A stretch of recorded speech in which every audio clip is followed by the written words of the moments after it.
Ada yang tahu nggak nih teman-teman CRM itu apa? Customer Relationship Manager. Oke, mantap nih Pak Paulus. Ya, bukan combro ya Pak. Oke, ya. CRM itu menurut saya sangat penting, terutama kita yang main proyek, ya, yang main barang-barang primary. Sebenarnya untuk sales itu CRM itu penting banget. Kenapa? Ya, kita begitu banyak proyek, begitu banyak klien yang kita tawarkan, kita pasti lupa, berani saya yakin. Ya, kita udah ngalamin selama ini berjualan, pasti lupa. Ya, makanya ini hanya perlu pencatatan yang baik sebenarnya.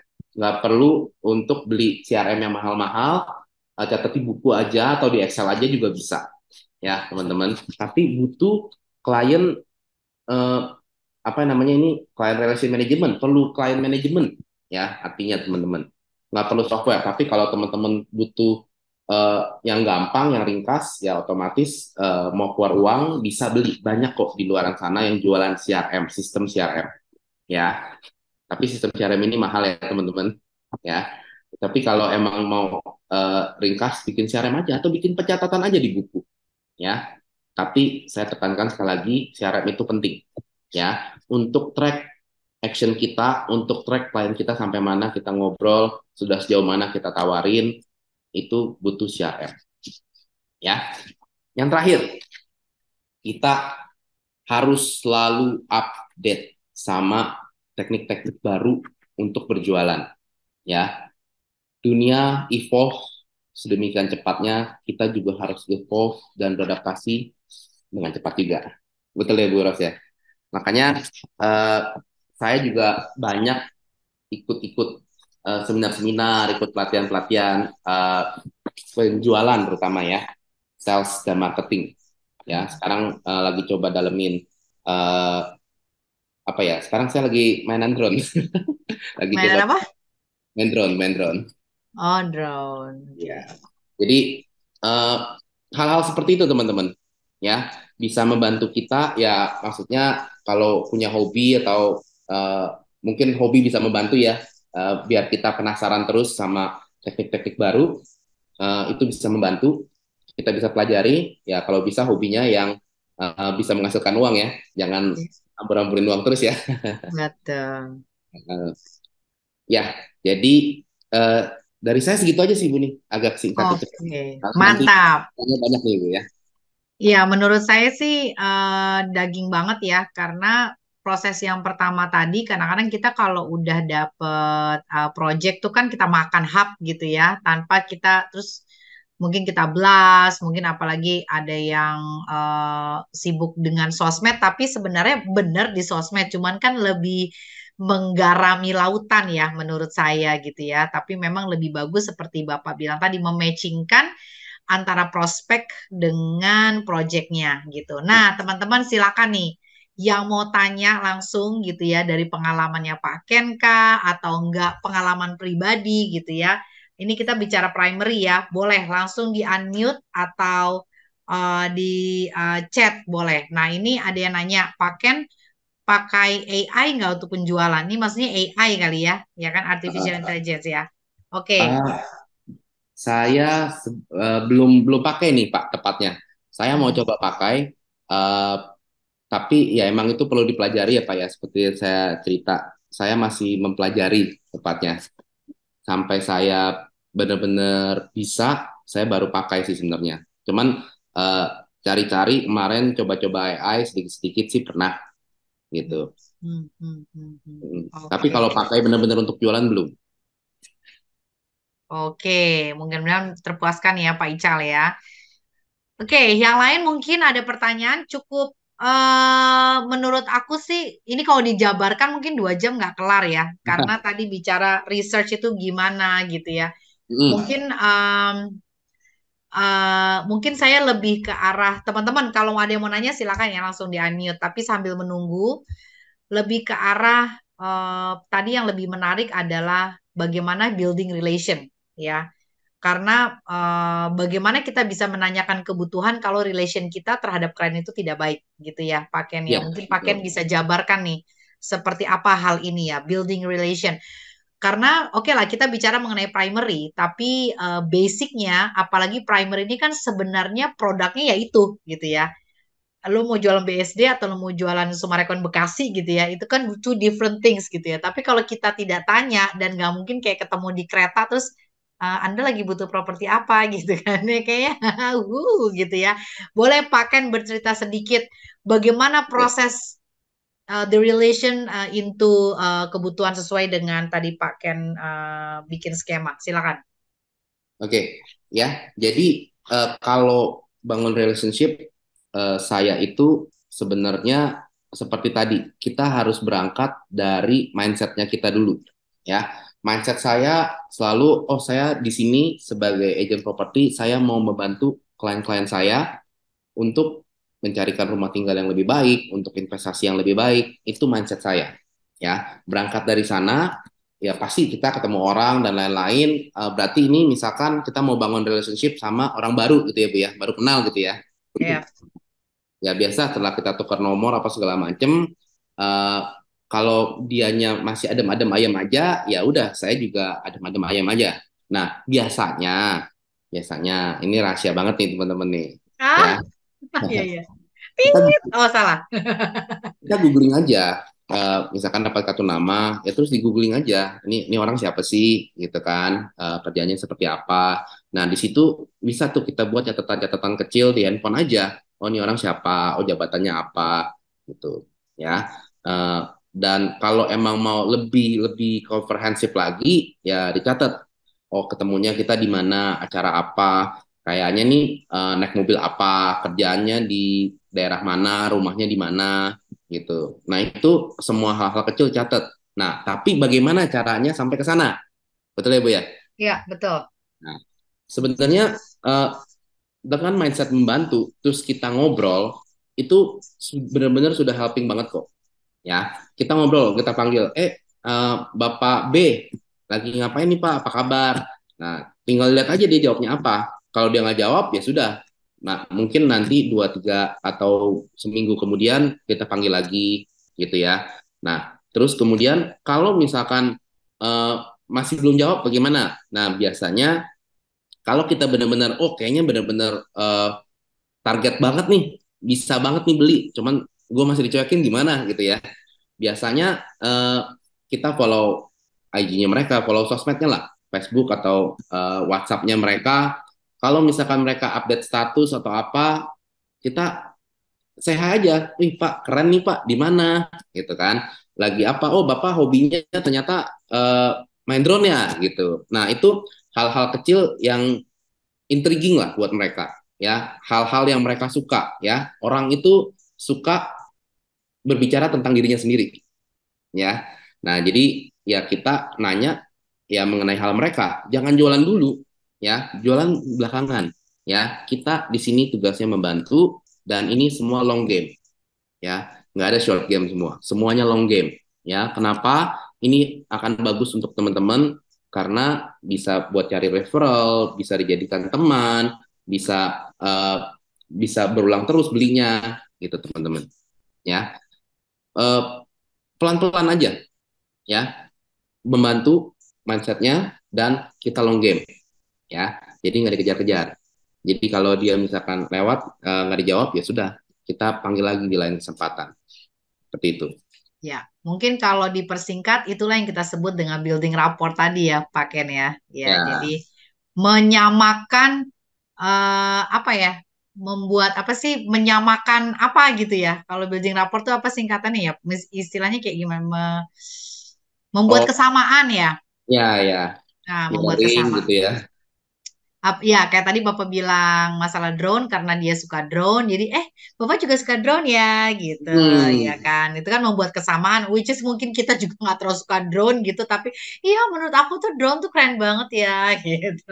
Ya, kayak Ya gitu-gitu. betul Oke, betul seperti itu. ya. Yes. Ya, jadi dia membuat kesamaan. Kadang-kadang mungkin bisa ditambahkan hal yang menarik itu bisa dilihat dari jajaran sosmednya, teman-teman. Ya, mungkin saya tambahin sedikit kalau kita main building rapport ya. Kalau dia lebih seneng lagi bicara organisasi. Kan ada tuh yang sedikit-sedikit ya organisasi. Wah, keren ya udah masuk organisasi ini. Wah, dia senang banget karena buat dia itu achievement. Mungkin itu kali maksudnya Pak Ken ya, gitu ya. Oke, kita lanjut nih. Pak Ken, berapa persentase penggunaan sosmed untuk pakaian presentasi penggunaan sosmed untuk jualan tuh berapa persen ya closingnya awam.com. Kita semua juga awam, Bu. Ibu Nah, Jennifer, mangga, silakan. oke, jadi pertanyaannya menurut saya eh, belum gimana ya sebutnya, ya, bukan salah sih Bu ya. Hmm. Eh, belum clear sih buat saya. Kenapa? Karena begini Bu, kita jualan properti, boleh dibilang itu buat saya ya, Hmm. jualan di sosmed itu untuk perkenalan, untuk branding, dan untuk ketemuan, bukan untuk closing gitu ya. Jadi buat saya pribadi itu buat ajang atau tools saya untuk meeting, ketemu sama mereka ya, bukan buat closing ya. Kalau saya nggak tahu tuh kalau yang lebih hebat di digital marketing bisa langsung closing. eh, saya nggak bisa ngomong. Tapi kalau saya sendiri, saya pakai sosmed untuk berkenalan dengan orang baru dan kita targetnya ketemuan ya. Udah ketemuan, baru kita tembak gitu. Nah, jadi Betul. kalau tanya presentasi closingnya berapa, mungkin nggak ada kali Bu. Saya nggak pernah mencoba closing di sosmed gitu. Karena saya yakin eh, tadi saya membantu, benar-benar membantu. Saya harus ketemu orangnya, harus lihat juga orangnya seperti apa. Karena saya mau ini long term semuanya gitu. Ya. Setuju, setuju banget. Kadang-kadang kan kita pakai juga untuk branding ya Pak ya gitu. Jadi, Hmm. oh Pak Ken tuh di agent ya gitu. Boleh nggak sih saya nitip list rumah saya gitu. Jadi kalau saya melihatnya sosmed juga di office, di agent property marketing juga ujung-ujungnya sih seperti itu. Jadi kalau ditanya bolak-balik mengenai persentase, ya kalau dia berani ngebakar duit sampai 30 juta ya mungkin ada closingan gitu ya. Karena kayak semua orang dibidik satu DKI gitu ya. Tapi kalau Oke. misalnya memang itu ngeboosting gitu ya. Tapi kalau memang tujuannya untuk branding ya you will get your branding gitu ya. Cuma saya dapat bocoran itu yang spending 1 eman 1 bulan pun juga harus di tempat kok Bu, harus ketemu. Mereka Exactly, mereka betul. hanya ya itu balik lagi branding, Ya, udah ketemu, udah ngobrol di DM atau misalkan udah ketemu udah engage ya biasa mereka ajak ketemu, ayo Pak ke rumah contoh gitu, ya, Pak ke sini, ayo ke marketing gallery. Nah kita enaknya primary seperti itu, bisa ada tempat yang bisa kita eh, culik gitu, betul, betul. Jadi seperti itu. kadang-kadang punya jiwa sosmed juga kalau nggak bisa do the closing sama aja sih gitu ya Pak ya. Oke. Hmm. Nice, nice. Ini jadi bikin kita tambah ini ya semangat ya. Boleh teman-teman Hmm. kalau ada pertanyaan. Nah, Pak, aku mau nanya gitu ya. Apakah em, pemilihan primary itu berdasarkan fokus area? Fokus area. Mm, Oke, mungkin saya jawab gini, tergantung dari kita sendiri pribadi itu di posisi yang di mana. Kalau mm, misalkan baru mulai, baru belajar, ya otomatis yang deket-deket, yang kita nyaman, yang bisa kita percaya buat jual, yang sudah kita hafal daerahnya, otomatis PD kita lebih tinggi. Ya, ya, jadi otomatis yang dekat-dekat gitu. Tapi dengan makin lama kita di properti, makin punya banyak pengalaman, spektrum klien kita makin besar, ya otomatis jangan menutup diri. Kita juga harus bisa memperluas penjualan kita dong, ya. gitu kan?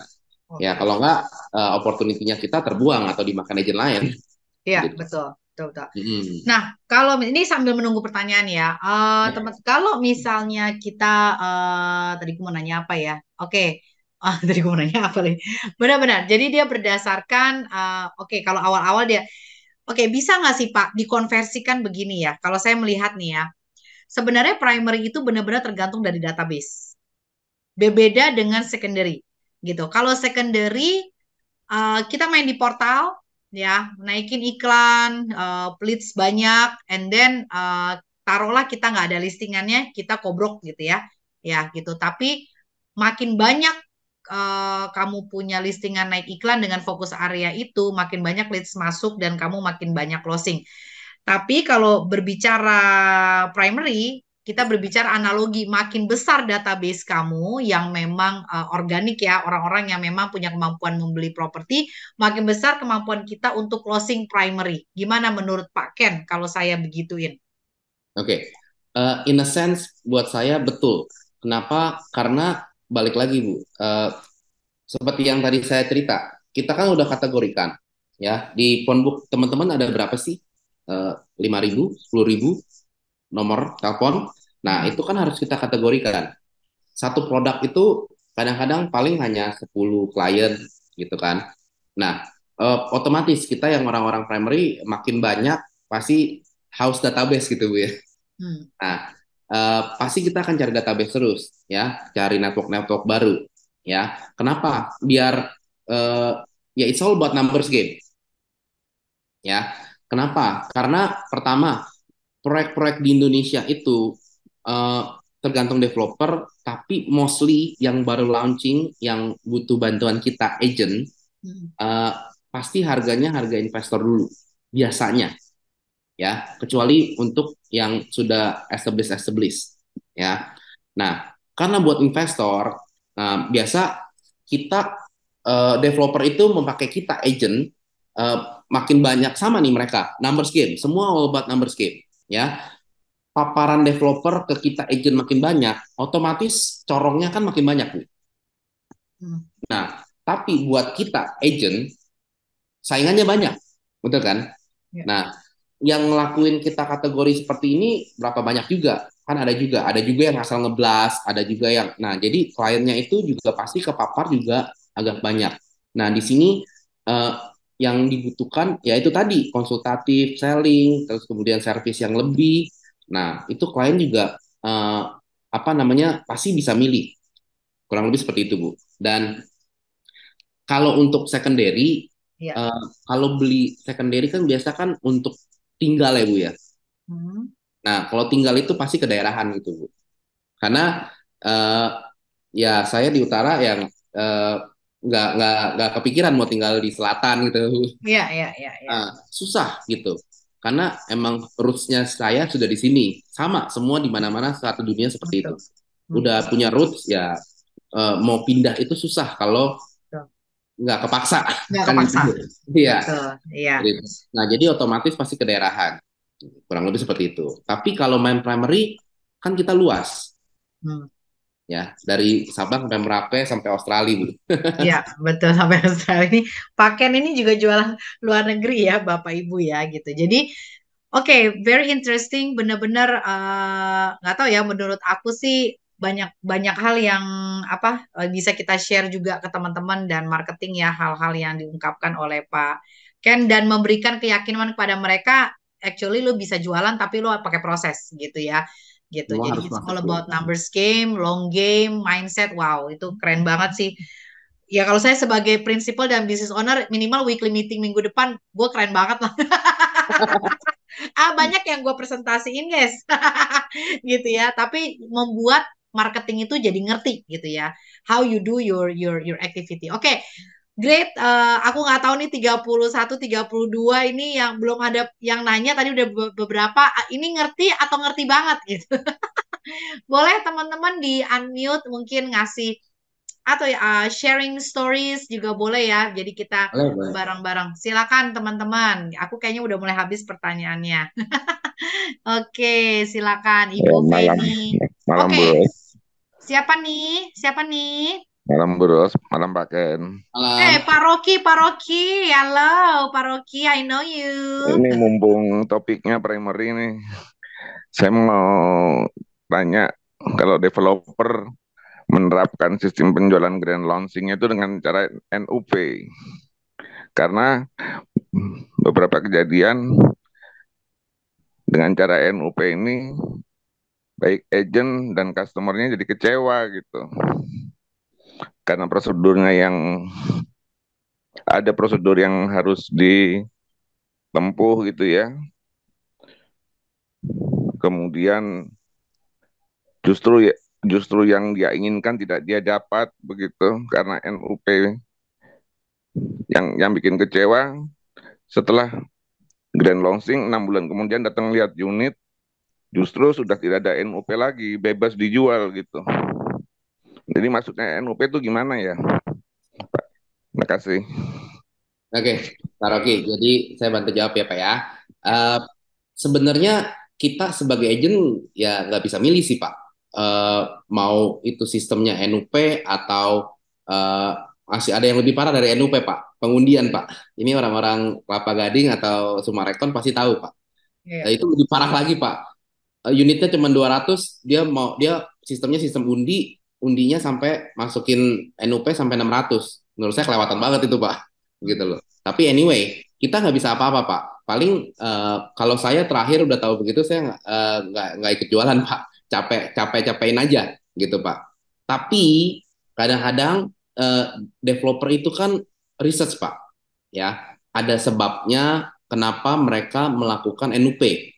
Either mereka sudah pede atau mereka yakin banget bahwa produknya laku banget. Satu dan lain hal Pak, itu keputusan developer, bukan keputusan kita. Itu satu hal dulu Pak. Nah, kalau mereka sampai NUP, either mereka mau biasa kalau NUP aja, mereka biasa tes pasar aja Pak. Mereka biasa tes pasar gitu. Animonya seperti apa sih? Tes angin gitu Pak, tes ombak. Ya, animonya seperti apa sih kalau seperti ini gitu Pak. Jadi biasa kalau yang NUP itu eh, developer itu either yakin banget atau nggak yakin. Itu tergantung produknya Pak. Ya, kalau sampai kayak Sumarekon yang diundi, nah itu udah pede banget Pak. Nah itu juga ya sudah. Kalau buat saya ya udah orang-orang yang kategorinya bisa beli Sumarekon ya udah saya blast aja udah. Saya kirim data. Cuman nggak akan saya kejar Pak. Gitu. Sama seperti halnya kayak di Pantai Indah Kapuk nih. Saya nggak proaktif jualan Pantai Indah Kapuk Pak. Itu banyak kan datang sendiri Pak nyerahin diri. Kenapa? Karena eh, komisinya kan lumayan lama ya. Jadi saya nggak proaktif jualan Pak. Tapi apa boleh buat Pak? Orang menawarkan diri, Pak saya mau beli, masa saya nggak layani kan nggak mungkin Pak. Gitu loh Pak. Jadi eh, pasti akan ada ketemu hal-hal seperti itu Pak Rocky. Ya balik lagi kita bisa pilih-pilih Pak. Kalau emang berasa nggak serak nih, kayaknya developernya nggak yakin, ya